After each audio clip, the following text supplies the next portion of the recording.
Hello, once again, this is Dr. Phil Fernandes, the president of the Institute of Biblical Defense and the pastor of Trinity Bible Fellowship. And today I've been asked to answer the question, what happens to people who commit suicide? Do they go to hell? And that's a very difficult question. The Bible doesn't give us clear direction on it. And so it's just really crazy. If I'm counseling somebody and they're thinking about committing suicide, I'll basically let them know, hey, you could kill yourself and end up in the flames of hell. Remember that saving faith, trusting in Jesus, and having hope, the antithesis of that, the opposite of that, would be to totally wallow in despair. So how can a person who's wallowing in despair really be trusting in Jesus? So it could be that suicide is just evidence that a person is not trusting in Jesus.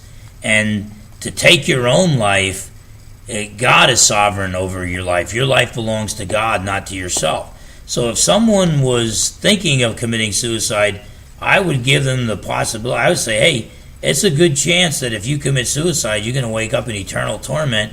Your situation is going to be way worse than it would have been before. Now, having said that, if I talk to people whose loved one hasn't or has already committed suicide, I'm going to take a different track there. And here's the reason why. I don't know for sure. For all I know, a person who committed suicide really was a believer in Jesus, but their mind fractured. They had a nervous breakdown, and they were not in control of their thinking. They were not in control of their actions. I don't know. Psychologists say that that's possible. I don't know. But when I'm here as a pastor to comfort those who are hurting, I'm going to give them that possibility. I'm going to say, hey, your loved one, if your loved one professed faith in Christ, they're with Jesus now. I mean, that's the best that I could do. You've got to comfort. I have no control over those who already died, but I do have control over who I can comfort. So if you're thinking of suicide out there, I would not do it, and the possibility of hell would be one of the reasons why. You live for Jesus. Judas committed suicide because he lost his political power by betraying Jesus. He thought he was going to gain political power, but they considered it blood money, and so his God was dead, which was political power, so he committed suicide. Peter that same night denied Jesus 3 times, and he probably felt like committing suicide, but he recognized his life belonged to Yahweh, to the Lord, not his own, and he didn't. Now there are guys in the Bible that did commit suicide, and it looks like they went to heaven. But with some of them, it was a different principle. It was like to die with honor rather than to be shamed, bring shame to your people, like King Saul and his sons, rather than allow the Philistines to slowly kill them in front of Jewish prisoners of war.